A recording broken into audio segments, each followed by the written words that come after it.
Hey everybody, it's Monika and welcome to my channel where I help social workers, counselors, and helping professionals deepen their level of self-awareness while boosting their competence and confidence in the profession. So for today's video, I'm going to be talking about 4 field placement opportunities that you can seek out if you work full-time. If you're interested in this topic, then please keep watching. I'm Monika Thomas, the founder and clinical social worker at Kindred Connections Therapy Center. I've been a social worker for over 12 years. I decided to do an entire YouTube channel on my journey from cubicle working social worker to successful entrepreneur. Welcome to my channel. So I wanted to talk about this subject because I think it's something that creates a lot of anxiety, a lot of worry for any social worker who's in a master's degree program, but you're still responsible for completing an internship placement as if you were a traditional student. Oftentimes nowadays, they don't look like traditional students. You're going to school online, you're raising a family, you're married, you're working full time, and the requirements of field placements just don't fit within your life or your lifestyle. So a lot of you are struggling with finding a placement that really fits within everything that you're doing in your life. So what I wanted to do is I wanted to mention 4 opportunities that I would like for you to look into that could work around your schedule or that could be a good fit for you while you're looking for an internship placement. I put together some internship goal sheets that I will link below in the description because I think it would be very helpful for you to start tracking what are some of the goals that you have for your internship. So it can coincide with your learning contract, but this is something more personal for you because your learning contract will outline your career goals, but this is more connected to what do you see for yourself in terms of your social work career? What connections do you want to make in the community? What networking opportunities do you want to have? What speaking engagements do you want to seek out? So it's a little bit more personal and it'll just allow you to track where you are and where you see yourself going after the internship is finished. So you'll be able to download that in the description box and I hope that you find that helpful. First, you want to try to seek out employment-based internship opportunity within the place where you're currently working. So you want to ask your field coordinator if it's possible for you to complete your internship at the place where you're currently working. Now, it won't be in the department where you're working. One thing that you can ask if you could seek out a new learning opportunity in a different department, or if your agency has another office that's located off-site, or maybe they have another division that does a different type of work.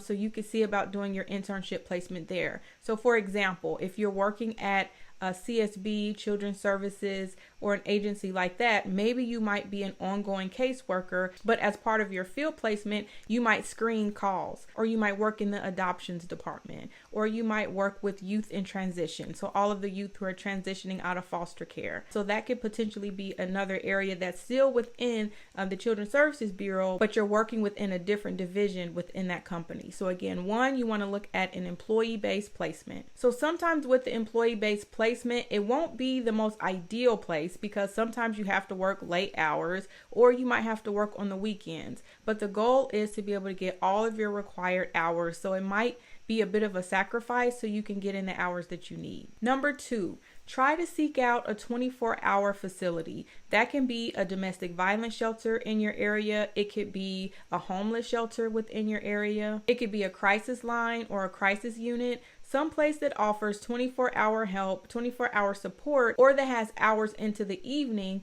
to where you can do your internship during those times. Again, these placements as well might require you to work on the weekends and late into the evenings, but it's worth it to ask to see if it would be a better fit. So when you're working in a domestic violence shelter or when you're working for a homeless shelter, that's a very specialized population that you have to learn to work with. So when you're going into those settings, know that it's going to require a specialized skill, specialized training, education that you have to know around the cycle of abuse, language around why abuse happens and why women stay.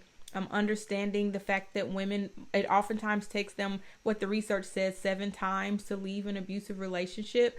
So going into those placements, you really need a level of knowledge around why that happens, so that you're not burnt out, so you're not frustrated, so you don't go into these situations with unrealistic expectations around what the woman's journey should look like. So you really want to determine whether or not these placements are going to be the best for you, because just because they offer 24-hour service or you're able to complete your hours over the weekend, it doesn't mean that that's the best placement for you. You still want to find something that's a good fit for your values. You still want to work with a population for which you have a passion to work with, because the worst thing that you don't want to do is work with a population where you still have a level of bias toward that population and you don't have the level of empathy that you need to be able to help them work through the things that they're struggling with. I would say the same thing for working with the homeless population. There's still a lot of stigma around homelessness, why people become homeless, people's ability to work themselves out of homelessness,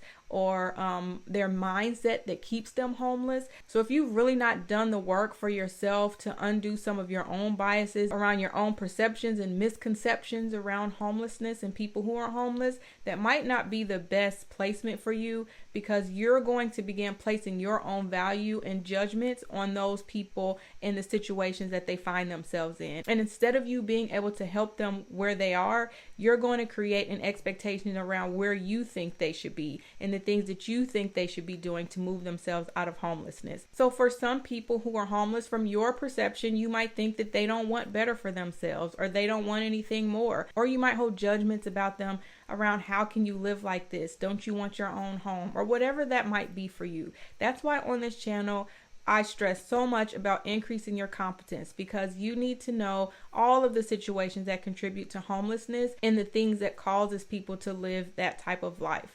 You also need to know about the resources that are available for people who are homeless, and then you have to be willing to seek out those resources.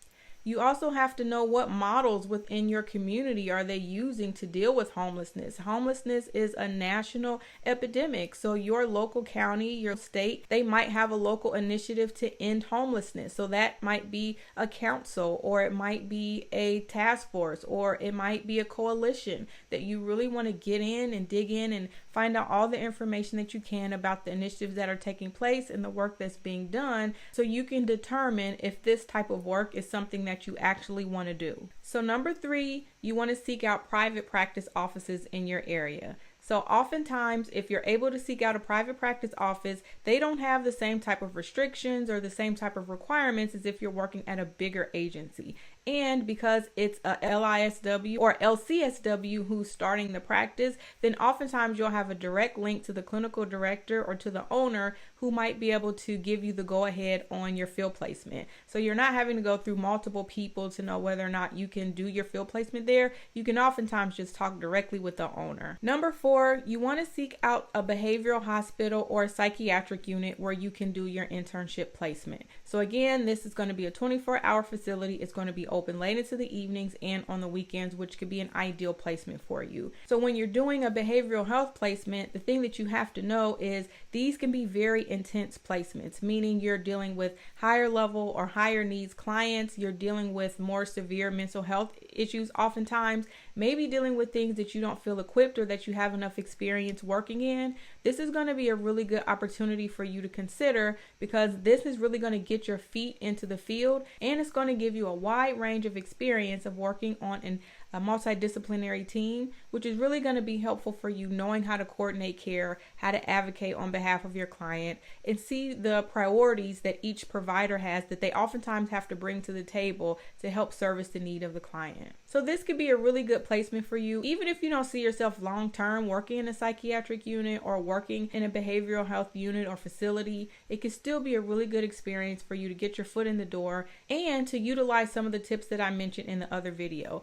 So I did another video where I did 6 tips for your social work internship. So if you've not watched that video, I'll leave a description to that above. So wherever you go for your internship, I think that those tips can be very helpful for you. So please make sure that you check that out. And I'll also leave a link in the description. So working full time and trying to complete a master's degree is no easy feat. And I know that it's going to be tough for you to potentially find an internship, but I want you to keep trying. I want you to keep calling around, use your connections, look in your local community, try to make connections with your local university, even ones who aren't directly connected to your school. You want to try to connect with other social workers in your area if you have a National Association of Black Social Workers, or if you're linked up to the local NASW. You want to connect with as many opportunities to help you understand where you can go for your internship, because one of the things that you don't want to do is wait until the last minute and then you end up at a placement that you don't like. It doesn't fit your schedule. They're not very flexible around your lifestyle. And then you end up having to find another placement and starting the process all over again.